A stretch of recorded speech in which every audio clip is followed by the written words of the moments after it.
Alright, sorry, Screencast-O-Matic timed me out. So, going back to using nonverbal intelligence assessments, basically one of the difficulties we're dealing with here is even in a translated test, you can't guarantee it's going to be translated to the child's dialect.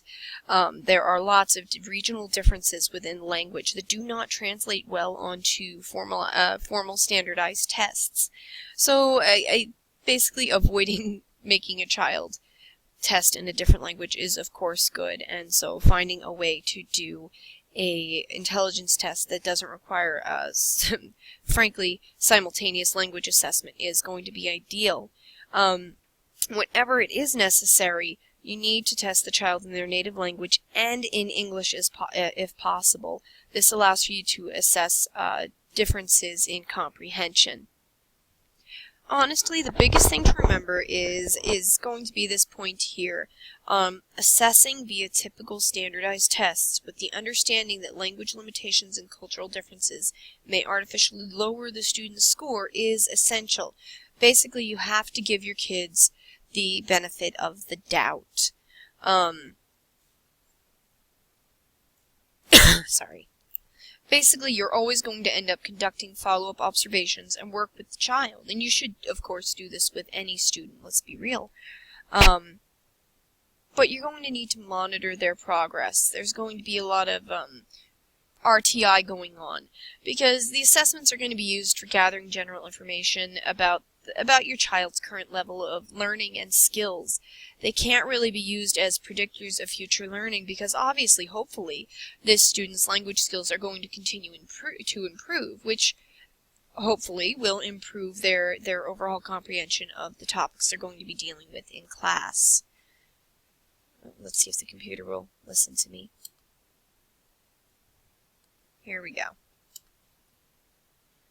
Alright, communicating with parents. Now this is one of the more important topics. Even if a student is being handled beautifully in class, they're being provided with all the assistance they need, and they're making benefit, they're making progress towards their goals. Even if you're doing all of that, it is important to communicate with the parents. In fact, it's really is legally required. So it's important to make a connection. Don't forget to invite this parent warmly to any events that you have going on.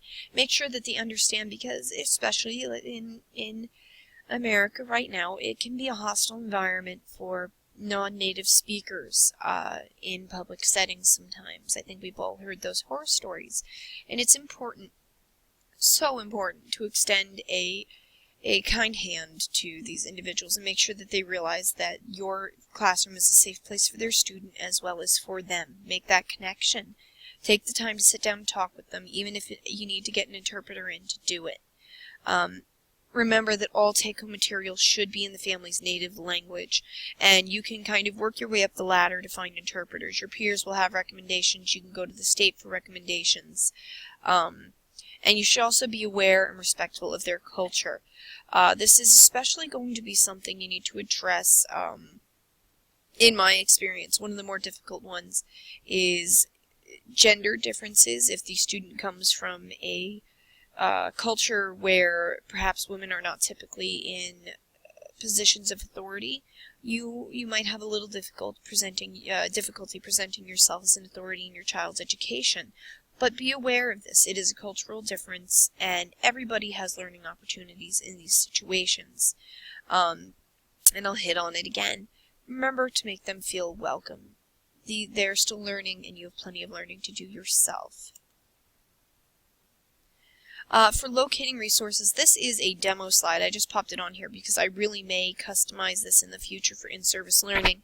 But what I would do here in locating resources is I would try to talk with the school district before presenting this and set up names and contact information for some interpreters and HR folks who can help with ESL and ELL resources, local testing centers that are specialized. So anyway, you can ignore this one. I just wanted to have it there. A reminder for me. And these are the presentation citations. I went ahead and included that. Yep, we're good to go here. Alright, so if you have any questions, don't hesitate to give me a holler. Thank you for putting up with all of my choking and coughing during this recording. And hopefully next time I record something for you, it won't be quite so sickly. Have a great day, Professor. Thank you so much.